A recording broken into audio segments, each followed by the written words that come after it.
மத்திய அரசு தமிழகத்திற்கு எந்த நிதியும் வழங்கவில்லை, எந்த திட்டமும் தமிழகத்திற்கு வழங்காமல் தொடர்ந்து புறக்கணித்து வருகின்றது என மத்திய அரசை கண்டித்து தூத்துக்குடியில் மதசார்பற்ற ஜனநாயக முற்போக்கு கூட்டணி கட்சி சார்பில் நடைபெற்ற கண்டன ஆர்ப்பாட்டத்தில் அமைச்சர் கீதா ஜீவன் குற்றச்சாட்டு. குறைக்கிறீங்களா? தமிழ்நாட்டுக்கு மட்டும் கேஸ் சிலிண்டர் விநியோகம் மத்திய அரசு திட்டமிட்டு குறைக்கிறது என்றுதான் நாங்கள் குற்றச்சாட்ட முடியும். ஆகவே எல்லா இடமும் இந்த நிலையை வெளியே தெரியக்கூடாது, மூடி மறைக்க வேண்டியிருக்கிறது அவருடைய வெளியுறவு கொள்கையினால். எப்போதும் தூத்துக்குடி வடக்கு மாவட்ட திமுக சார்பில் மத்திய அரசின் அலட்சியத்தால் கேஸ் சிலிண்டர் தட்டுப்பாடு ஏற்பட்டதற்கு தமிழ்நாட்டிற்கு நிதி ஒதுக்காததையும் தமிழ்நாட்டு தொடர்ந்து வஞ்சித்து வருவதையும் பாஜக அரசை அதன் அடிமை கூட்டணியையும் கண்டித்து தூத்துக்குடி சிதம்பரம் நகர் பேருந்து நிறுத்தம் அருகில் கண்டன ஆர்ப்பாட்டமானது இன்று நடைபெற்றது. தூத்துக்குடி வடக்கு மாவட்ட திமுக செயலாளரும் தமிழக சமூக நலன் மற்றும் மகளிர் உரிமைத்துறை அமைச்சருமான கீதா ஜீவன் தலைமையில் நடைபெற்ற இந்த ஆர்ப்பாட்டத்தில் பேசிய அமைச்சர் கீதா ஜீவன், ஒன்றிய அரசு தமிழகத்தின் நிலைமையை கேஸ் சிலிண்டரின் தட்டுப்பாடு விவரம் தெரியாமல் பேசிக் கொண்டிருக்கிறார்கள்.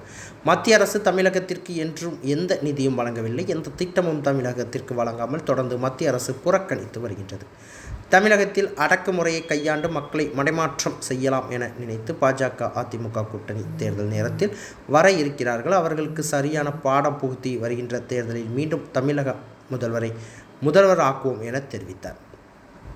இந்த ஆர்ப்பாட்டத்தில் காங்கிரஸ் கட்சி மாநில துணைத் தலைவர் ABCV சண்முகம், மாநகராட்சி மேயர் ஜெகன் பிரியசாமி, திமுக மாநகர செயலாளர் SR ஆனந்தசேகரன், திமுக மாவட்ட பிரதிநிதி அனல் சக்திவேல், மாவட்ட துணைச் செயலாளர் ராஜ்மோகன் செல்வின், ஆறுமுகம், பெருமாள் கோவில் அறக்காவலர் குழு தலைவர் AC செந்தில்குமார், மருத்துவமனை மாவட்ட தலைவர் அருண்குமார், மாநகராட்சி மண்டல தலைவர்கள் வழக்கறிஞர் பாலகுருசாமி, நிர்மல், கலைச்செல்வி திலகராஜ், திமுக பகுதி செயலாளர் சுரேஷ்குமார், ஜெயக்குமார், ராமகிருஷ்ணன், திமுக வட்டச் செயலாளர் கதிரேசன், வழக்கறிஞர் சதீஷ்குமார், கங்கா ராஜேஷ், காங்கிரஸ் கட்சி மாநில செயற்குழு உறுப்பினர் முரளிதரன், மாநகர தலைவர் ஷஹாயம், இந்திய யூனியன் முஸ்லீம் லீக் கட்சி மாவட்ட பொருளாளர் மேட்டுப்பட்டி மீராசா, SDPI மாவட்ட தலைவர் ஷேக் அஸ்ரஃப் அலி பைஜி, CPI மாவட்ட செயலாளர் கருப்பன், CPM மாவட்ட செயலாளர் ஆறுமுகம், மனிதநேய மக்கள் கட்சி யூசுப், தமிழக வாழ்வுரிமை கட்சி மத்திய மாவட்ட செயலாளர் கிதர் பிஸ்மி, மதிமுக நக்கிரன் மகாராஜன், விடுதலை சிறுத்தை கட்சி மாவட்ட செயலாளர் விமல் வக்காலியார், மக்கள் நீதி மையம் மாவட்ட செயலாளர் ஜவஹர் மற்றும் மதிமுக, காங்கிரஸ், மார்க்சிஸ்ட் கம்யூனிஸ்ட் கட்சி, இந்திய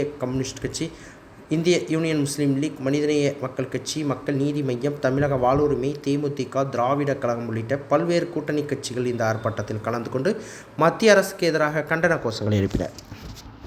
அவர்களே மற்றும் அத்துணை மதசார்பற்ற முற்போக்கு கூட்டணி கட்சியை சார்ந்த அத்துணை செயல் வீரர்களே, நிர்வாகிகளே, பொதுமக்களே, பத்திரிகை மற்றும் ஊடகத்துறை நண்பர்கள் உங்கள் அனைவருக்கும் அன்பான வணக்கத்தை தெரிவித்துக் கொள்கிறோம். NDA அரசு எப்பொழுதுமே தமிழகத்துக்கு துரோகம் தான் விளைவித்து வருகிறது. இங்கே பேசினாங்க, பணம் மதிப்பிழப்பா இருக்கட்டும், கொரோனா அந்த பெரிய வியாதியில் இருக்கட்டும், அதுபோல் இந்த சமையல் கேஸ் மானியத்தை கட் பண்ணாங்க. அப்புறம் மகளிர் தினத்தொன்று கடந்த வாரம் கூட 60 ரூபா உயர்த்தினாங்க. இன்னைக்கு கேஸே கிடையாதுன்ற நிலைக்கு வந்திருக்கிறாங்க. எல்லா இடமும் சென்னையில் எல்லாம் ஹோட்டல்கள் மூடப்படுகிறது, வணிக நிறுவனங்கள் எல்லாருமே பரிதவித்து நிற்கிறாங்க. எனக்கு இங்கே ஃபோன் வருது, அடுப்பு வாங்கி அனுப்புங்கன்னு. நேற்று ஆமாம், தூத்துக்குடியில் கிடைக்கிறாங்க, வாங்கி அனுப்புங்க, மதுரையில் கிடைக்கலாங்க. அந்த அளவுக்கு ஒரு பிரச்சனை வருகிறது. ஆனால் கண்டும் காணாத நிலையில் மத்தியில் ஆட்சி புரிகிற பாஜக ஆட்சி அந்த நிர்வாகிகள் அப்படி கண்டும் காணாமல் இருக்குது. என்ன சொல்கிறாங்க, எல்லா இடம் பிரச்சனை வரல, ஏன் தமிழ்நாட்டில் மட்டும் வருதுன்றாங்க. அப்போ என்ன அர்த்தம்? நீங்கள் மட்டும் விநியோகத்தை குறைக்கிறீங்களா? தமிழ்நாட்டுக்கு மட்டும் கேஸ் சிலிண்டர் விநியோகம் மத்திய அரசு திட்டமிட்டு குறைக்கிறது என்றுதான் நாங்கள் குற்றச்சாட்ட முடியும். ஆகவே எல்லா இடமும் இந்த நிலையை வெளியே தெரியக்கூடாது, மூடி மறைக்க வேண்டியிருக்கிறது அவருடைய வெளியுறவு கொள்கையினால். எப்போதும் நம்ம காலங்காலமாக ரஷ்யாவிலேருந்து நம்ம என்ன வாங்கிட்டு இருந்தோம், இன்னைக்கு அமெரிக்காவுடைய அந்த அச்சுறுத்தலுக்கு கட்டுப்பட்டு ரஷ்யாவிலேருந்து வாங்கலன்ற ஒரு முடிவு எடுத்துட்டாங்க இந்த மோடி அரசு. அதனால இன்னைக்கு வந்தவன இங்கேருந்து வாங்கலாம், இங்கேருந்து தான் வாங்கணுன்ற இருக்கிறதுனால நமக்கு இந்த தட்டுப்பாடு வருகிறது. பாஜக நிர்வாகி ஒருத்தர் பேட்டி கொடுக்குறாரு, எதுக்கு மதசார்பற்ற முற்போக்கு கூட்டணி கட்சியினர் தான் இந்த நிலையை உருவாக்கினர். அப்போ தமிழ்நாட்டில் உள்ள நிலை தெரியல, மக்கள் பரிதவிக்கிறது தெரியல, உண்மையான நிலை அறியாமல் அவங்க எல்லாம் கண்ணை மூடிக்கொண்டு ஏதோ டிராவல் பண்ணிட்டு இருக்கிறாங்க. நமக்கு எந்த ஆதரவும் கிடையாது. இந்த பட்சத்தில் கூட ஒரு பைசா கூட ஒதுக்கல. தேர்தல் நினைச்சாது ஏதாவது சொல்லியிருக்கலாம்ல, அது கூட சொல்லலைன்னா எப்படி நம்ம தமிழகத்தை புறக்கணிக்கிறார்கள். எந்த திட்டமும் இல்லை, எந்த நிதி ஒதுக்கீடு வேலை 100 நாள் வேலையாக இருக்கட்டும், கல்வி நிதியாக இருக்கட்டும், எல்லாம் நிறுத்தி வைக்கப்பட்டுள்ளது. ஆகவே நிச்சயமாக நம்ம அச்சுறுத்தலாம், அடக்குமுறையினால் கையாண்டு தமிழகத்து மக்களை மடைமாட்டம் செய்யலாம், குழப்பலாம் என்றெல்லாம் எண்ணுகிற அந்த எண்ணிய கூட்டணி ஆட்சிக்கு நாம் சரியான பதிலடி கொடுக்கணும், பாடம் புகட்டணும். அதுவும் கூட்டணியில் இருக்காரு, கை கட்டி வாய் மூடி இருக்காரு பாருங்க அடிமை எடப்பாடி அவர்கள். கேஸ் சிலிண்டரை பத்தி ஒண்ணுமே பேசல, ஆனா கூட்டணிக்கு ஓடி ஓடி போயிட்டு வர்றாரு டெல்லிக்கு. ஆகவே தன்னுடைய கட்சியவே அடகு வச்ச எடப்பாடிக்கும் இந்த என்டிஏ கூட்டணிக்கு மோடிக்கும் சரியான பாடம் கற்பிக்கணும். நம்ம அத்தனை பேர் கலப்பணியில் ஈடுபடுவோம்.